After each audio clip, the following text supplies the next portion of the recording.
hearing people telling me constantly, like, get as much sleep as you can right now before the baby comes, blah, blah, blah. So really quickly, here is a little bump date for you guys at 38 weeks pregnant. It is just like an all-day thing. So I actually asked, okay, sorry. All of a sudden I'm so thirsty.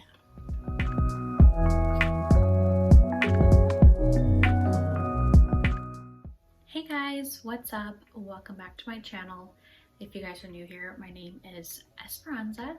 I am a full-time content creator and blogger going on 7 years now.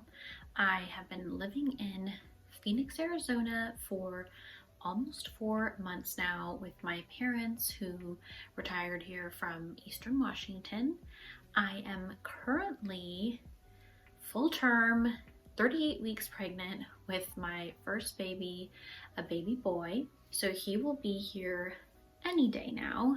And I've been feeling a lot of pressure because I have so many things on my to-do list right now, content that I really want to finish and get out on my blog, on my Instagram, my socials, The Urban Darling, blog, theurbandarling.com, and just other things to get prepared for baby.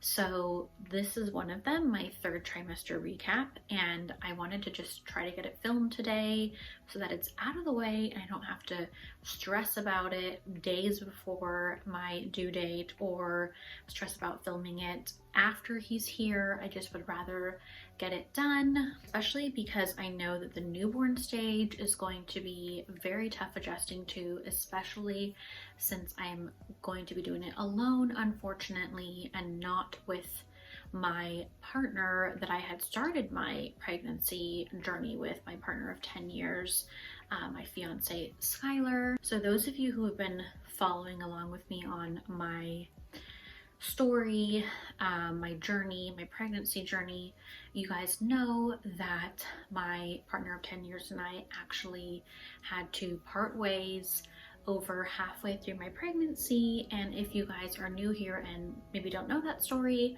I will link the original video for you guys. I've actually done a few updates since then, so I'll link those in the caption of this video, the description, caption, whatever, of this video. So just a very quick summary. My partner of 10 years, he struggles with mental health issues that I was not fully aware of as far as how bad they really were until he went through kind of a manic episode where he broke up with me, believing that, basically knowing that his mental illness was getting worse, but not being willing to get help. That's what he thought would be the best thing to do. He immediately regretted his decision in the following week or so, but at that point it was too late because I'd already seen just how like my eyes were open to how serious of a mental health issue this really was. And he hadn't been willing to get help over the past 4 months, but he is finally getting help now, which I am so thankful for and very happy about. Just that at the end of this we'll be able to hopefully he will be able to have a healthy normal life and just basically recover from this. So I have been praying for this for these past several months, and I know that a lot of you were also praying for him, which I so appreciate. And those prayers, the positive vibes, obviously worked because thank goodness he's getting help, and that gives me just a lot of peace of mind. It's like a weight off my shoulders going into about to be giving birth, labor and delivery of our son, because of course he's the father of my son and I want him to be healthy. So very thankful. And now that I've given you guys that little bit of a summary on what's been going on in my pregnancy and going into the birth of my baby, let's go ahead and get into my third trimester recap. I wanted to talk to you guys about basically symptoms, products I use that help, and what I'm doing to get prepared for labor. Okay, so the first pregnancy symptom that I wanted to discuss with you guys, which is my least favorite one, has been heartburn. So I definitely started getting heartburn, I would say like almost halfway through the third trimester, just as the baby boy started to get bigger. There was more pressure up here, right under my, like in the chest area, because of course baby has a lot less room, so everything's like really squished up there. All of your organs are shifted around in position areas, spots that they aren't in normally, of course, and so that can just lead to those kinds of problems, as well as constipation. That's been a big one as well. So the heartburn for me though, like I was saying, that has been worse just because I'll burp up like acid, kind of like it's almost like a vomit burp. So disgusting, and can be very painful too with like the acidity and everything. So that has not been fun. Some days I have relief from it, like I'm not having an issue with it, and then other days it is just like an all-day thing. So I actually asked, okay, sorry, all of a sudden I'm so thirsty. And thirst has definitely been a symptom my entire pregnancy. But my OBGYN had recommended to me to use Pepcid. I had also seen other like YouTuber moms recommending Geneva, so I would definitely give those a try if you guys are experiencing heartburn in your pregnancy, but of course check with your doctor first. Okay, so back to constipation. Also not fun.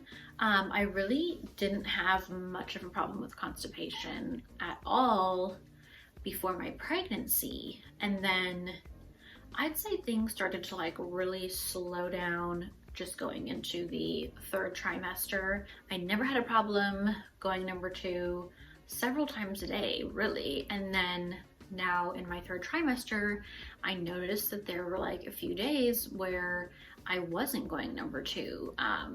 So not good, obviously, because it just kind of adds to the pressure.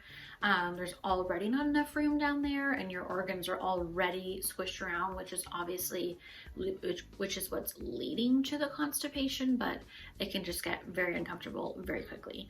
So I had asked my OBGYN what to use to combat that, and one of them had actually recommended Colace, which is a stool softener.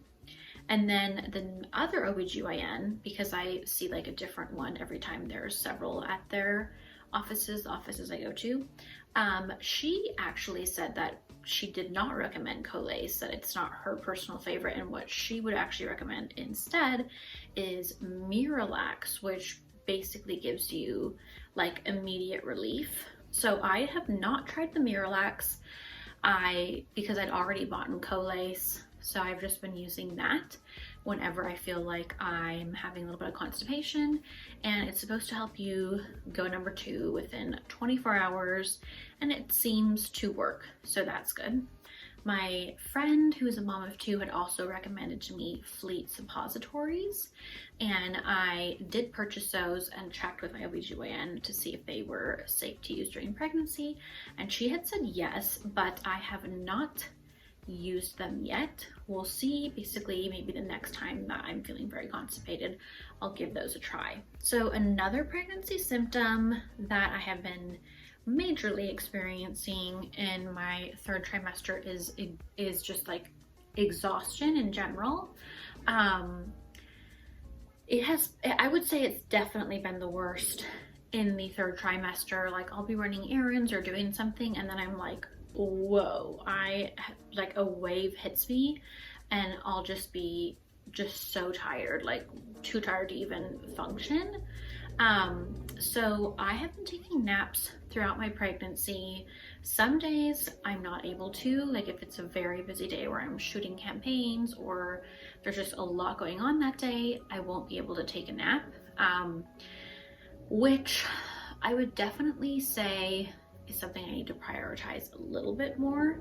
I keep hearing people telling me constantly, like, get as much sleep as you can right now before the baby comes, blah, blah, blah.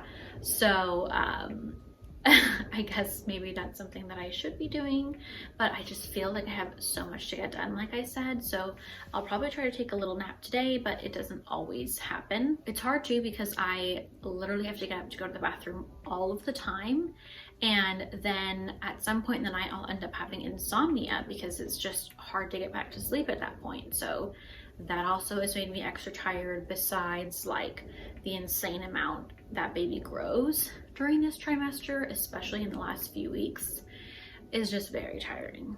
Okay, so the last symptom that I want to touch on really quickly is round ligament pain, or like groin pain, hip pain, which I definitely have all of the above. I don't take any pain medication or anything like that. I haven't done that my entire pregnancy, but what I do try to do is just like stand up straight. So right now I'm standing up straight, flat feet, so good posture, practicing good posture when I'm standing. I practice good posture getting in and out of my bed, which I do many times a night, like I was saying. And I also practice good posture when I'm sitting, trying to sit on my sits bones, which is just better for, it's better for your body, but also better for baby and getting him or her into the right position, which I had just like watched in a YouTube video. I can't remember whose video it was. So that's what I've been doing to kind of just combat that. I also like exercise helps. And another thing that helps is sitting on a pregnancy ball, which I'll talk about a little bit more later on in this video. Okay, so getting back to products I used, I already mentioned Colace for constipation. Another one that was recommended was Miralax, or Fleet suppositories if you need immediate relief. Miralax is also more so for immediate relief, whereas Colace, like I said, is more of just a stool softener. You can also try to just add more fiber to your diet. That helps with constipation as well. For heartburn, what was recommended to me was Pepcid, Tums, or Geneva.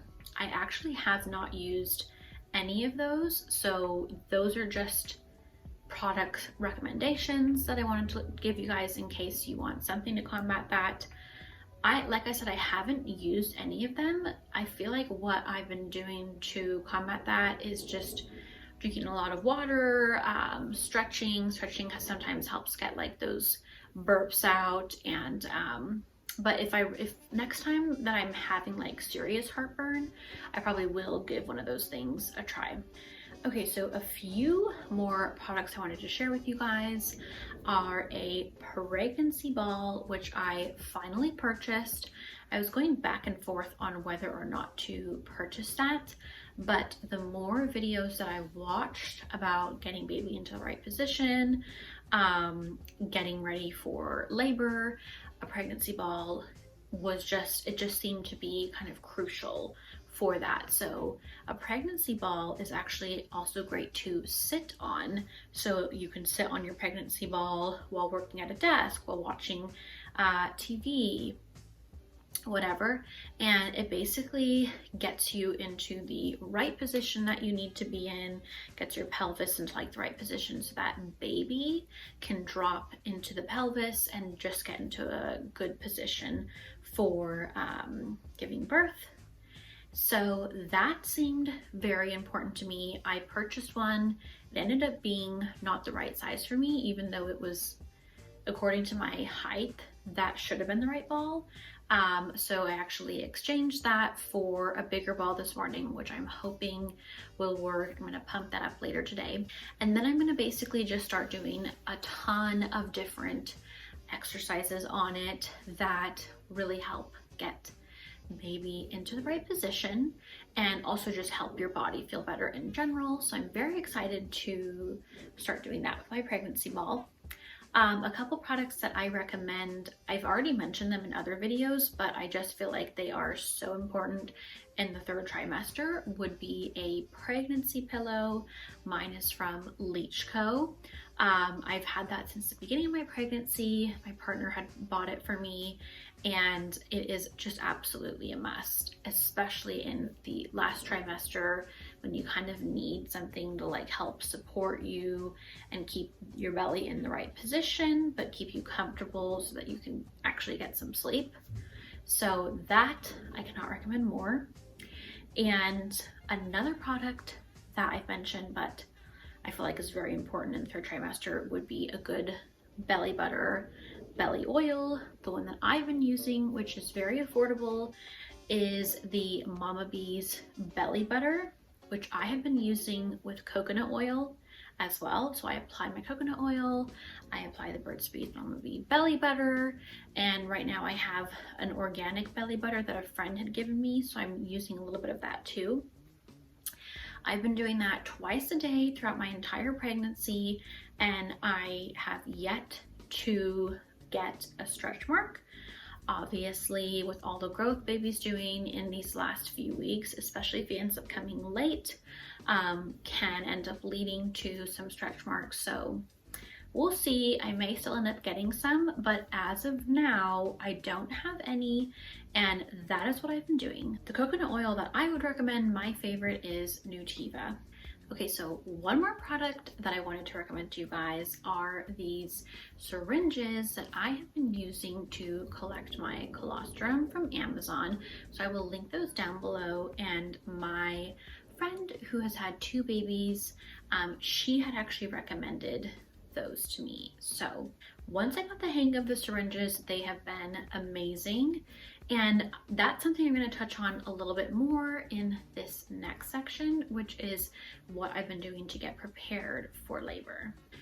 Okay, so getting prepared for labor, something that I wanted to do was start eating dates and drinking pregnancy tea and collecting colostrum, all of which my friends had started doing before 37 weeks, but my OBGYNs told me like pretty adamantly not to start doing those things until 37 weeks when baby is full term, because they didn't want me to do anything that would or could possibly get labor going too early. So not 100% sure about that, but obviously check with your doctor. I just went ahead and did what they said. As soon as I was able to, I started eating the dates and drinking the pregnancy tea. Basically after 37 weeks, you are supposed to start drinking like 2 to 3 cups. Before then, like 1 cup a day, but since I had to start right at 37 weeks, I've been doing 2 cups a day. I may increase to 3 once I get closer to baby's due date, we'll see. So that is raspberry leaf tea or pregnancy tea. I'm drinking one from Earth Mama right now. And then the dates that are recommended are medjool dates, and the recommended amount is 4 a day, which is like kind of the amount that you need to make a difference, but both of which are supposed to help like soften the cervix. The pregnancy tea I think is supposed to help with like Braxton Hicks contractions, or just like the cervix contractions in general. So ever since I've been doing those things, as well as collecting colostrum, I've definitely noticed that things are starting to get, like things are starting to happen more. I guess I'll just put it that way. So I've definitely been feeling more just like pain down there, like cramping type pain, and that kind of thing. I haven't had the Braxton Hicks contractions start yet, but as I said, the pregnancy tea for sure is like one that kind of kickstarts those. And then collecting colostrum as well can kind of kickstart your labor. But what I wanted to share with you guys about colostrum is just how beneficial it is for your baby. I would definitely recommend this. I know that both of my girlfriends who are moms collected colostrum, and basically it is like, colostrum is what your baby is drinking the first 3 to 5 days. That's what's coming out of your breasts, but you can actually start collecting it after like 37 weeks on. And when I first started, I was really scared because nothing was coming out, like not even the tiniest little drop. But then I think the second or third time that I tried collecting the colostrum, I finally started getting more drops. And then since then, I have been getting way more. So it's just the kind of thing that the more times that you do it, the more colostrum you'll be able to start collecting. I think they call colostrum like miracle milk or something like that, because there are just so many beneficial nutrients and things that are in colostrum that are so good for baby, so good for their immune system, kickstarting their immune system. So I think I have about 15 vials right now, like full syringes, and I'm gonna try to collect as many as possible before baby is born, just because it's a very nice like little insurance policy. I'm planning on breastfeeding, so right away I'm going to be asking for a lactation consultant to come and help me to be able to start breastfeeding. But a lot of the times when you're having trouble with breastfeeding, it's because you're stressed out, like you're putting too much pressure on yourself.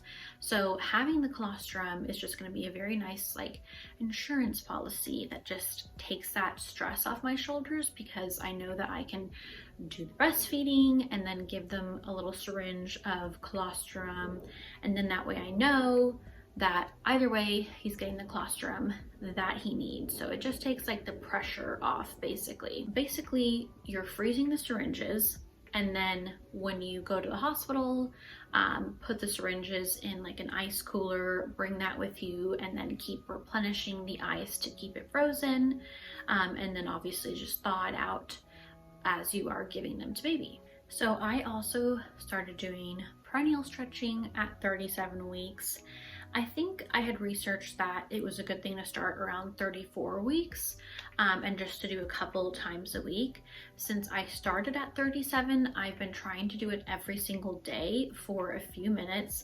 And I'm not gonna lie, it's not the most pleasant experience. It's not super enjoyable, and I don't even know if I'm 100% doing it correctly.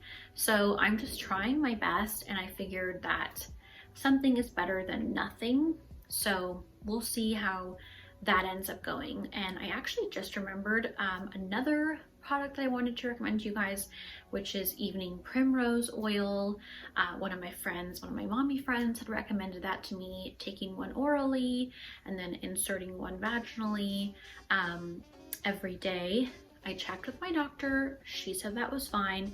So I started doing that at 38 weeks. So it's only been like a few days of the evening primrose oil, but it basically also helps soften the cervix. So besides all of those things, I have also been doing daily walks. I try to do 3-mile walks every day, and that has actually really helped keep me in shape throughout my pregnancy. I had actually been running every day with my partner up until I was 2.5 months pregnant, and then after that started doing daily walks. Some days are too busy and I'm not able to, so that's fine. But basically my goal has always been to do like a daily walk of about 3 miles, sometimes shorter, it just depends, but I would say it's probably at least 6 times a week. So that has been really good for strength and stamina, as well as I've been doing pregnancy Pilates every day of my pregnancy, pretty much every day of my pregnancy. Like I said, over the holidays, or when things are coming up. Doesn't always happen. For the most part, I've been doing that every day, and those things have really helped with building strength and stamina that I'm gonna need for pushing out baby. And they're also very good things for baby and baby's health as well. So it benefits both mommy and baby, meditation and naps, which I already touched on. So whenever I take a nap, I listen to like a 15-minute pregnancy meditation. I have been listening to videos from Hypnobirthing with Anya, but of course you can find someone that you enjoy listening to their meditations. There are a lot of accounts kind of like that on YouTube. So I listen to that for 15 minutes. Sometimes I fall asleep to it, sometimes not. And then I take my nap right after, which usually is like a 20-minute nap. I'm not the best napper in general, but even that helps with your exhaustion and is good for baby too. And then lastly, I have also been watching a lot of YouTube videos, doing research about getting prepared for labor, tips for labor, positions that are better to birth in, breastfeeding, and all that good stuff. My partner and I had actually read 2 pregnancy books that I definitely recommend. One which is called Nurture, and the other which is called The New Rules of Pregnancy. So we read those early on in the first half of my pregnancy, and then since then I basically over the past couple months I've started watching more videos.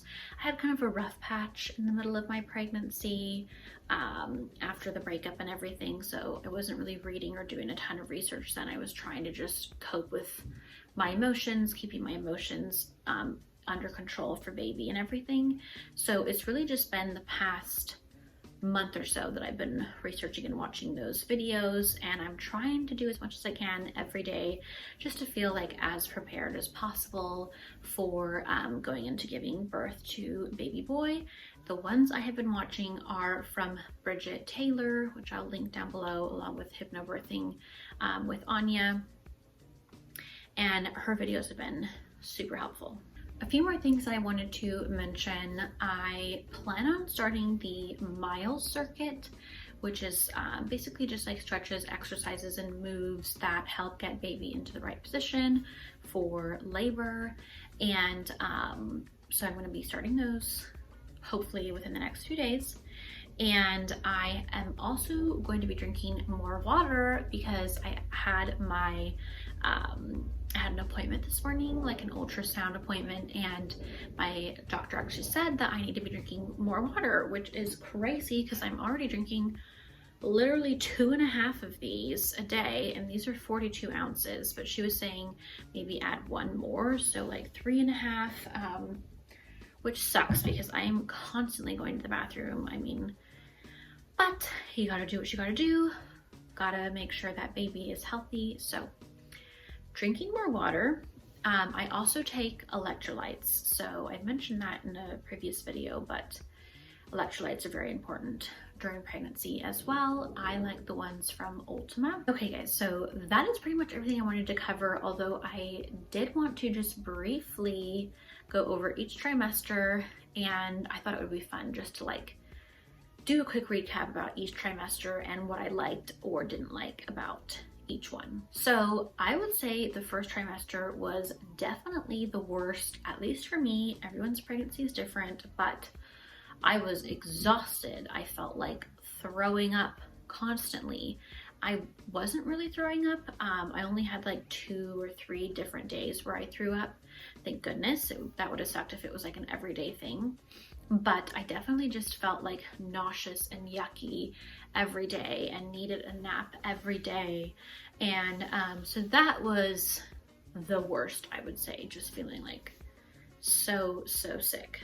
And then in the second trimester, you actually kind of get past those symptoms. Oh, and then as well, in the first trimester, of course, I was having like, I never really had any pregnancy cravings, but I had these like aversions to everything. Like everything just smelled horrible to me. Nothing tasted good. So by far the worst trimester. And then also it's like a stressful trimester because you're not really supposed to announce your pregnancy until you're past the first trimester. So I feel like the whole time, at least I was stressed the whole time, like, are we going to make it past the first trimester? Because we'd had a miscarriage actually when we first started trying. And so that was always scary. And then getting like the results back of whether or not baby was healthy, if they tested healthy based on like your blood tests and everything. So by far the worst. Second trimester was definitely the best because you regain a lot of that energy back. You're not having those nasty like nauseous symptoms like you were in the first trimester, and your bump is starting to show, so you feel like kind of cute. So definitely enjoyed that trimester the best. And then the third trimester, I would say, is the next worst trimester. So the second worst, I guess, just because of the heartburn and the constipation and just the fact that you're starting to get like really uncomfortable with the size of baby and all of that. But it's also a very exciting trimester because now you're really showing.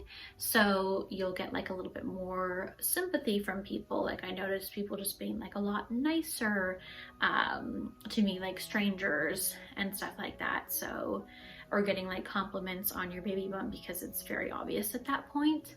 And then also just like the excitement of getting to meet baby soon, decorating the nursery, like all that kind of thing, which was a big thing for me, feeling like just decorating my nursery, getting everything I needed for baby on their registry. That was really good distraction to me with what was actually going on in my life with the father of my baby and his mental health struggles, and just what was going on in my life. I definitely needed that distraction. So obviously my pregnancy did not go as planned.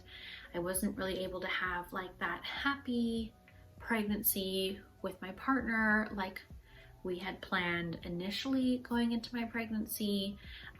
Just having like his support, which was so crucial like in the first half of my pregnancy, and then having to go through the second half of my pregnancy without that support was really hard because it's such a like a bonding experience, and I always wanted to share that with my partner. And obviously that was not a reality for me anymore after he had his mental breakdown. So it's been tough for sure. Like I said, right after the breakup was the toughest time. So this whole thing has been the hardest thing I've ever had to go through in my life, but I had to do what was best for my son. I'm a mom now, and that had to be my mentality, what was going to be best for him and also what was going to be best for my partner. And thankfully now he's finally going to be getting the help that he needs, and I'm so thankful for that, as I mentioned. So your continued prayers, your continued positive vibes for the father of my baby and for me and the baby, especially going into delivery, are very much appreciated. Either way, I have always wanted to be a mom, and I know it's going to be a little hard doing it alone here, especially during this newborn phase, but I'm resilient, I'm strong, and I know that I'm going to be able to get through it. So anyway, I hope that you guys enjoyed this third trimester recap. Hopefully I've given you guys some useful information for those of you who are maybe planning on being a mom or are currently pregnant. If you guys enjoyed this video, please give it a thumbs up. If you guys have not subscribed to my channel yet, please be sure to subscribe and check out my other socials at The Urban Darling and my blog, theurbandarling.com, for more lifestyle content. Also be sure to share with a friend that you think would enjoy my YouTube channel. That way you guys can help me grow on here. Definitely any help I can get is much appreciated. It's very hard to grow on here, but thankfully I have really been seeing a lot of support and progress on my YouTube channel, which I so appreciate. I'm really trying to grow my YouTube channel just because as a single mom, this is one of the main ways I make money, is through ad revenue on my YouTube channel, my blog, also by doing campaigns and all that good stuff. So as much help as I can get to grow on here would just be so appreciated. I've been sharing lots of pregnancy content, and I'll be sharing a lot of like baby and mom content after he's born. Thank you guys so much for watching, and I will see you guys in my upcoming videos. Bye!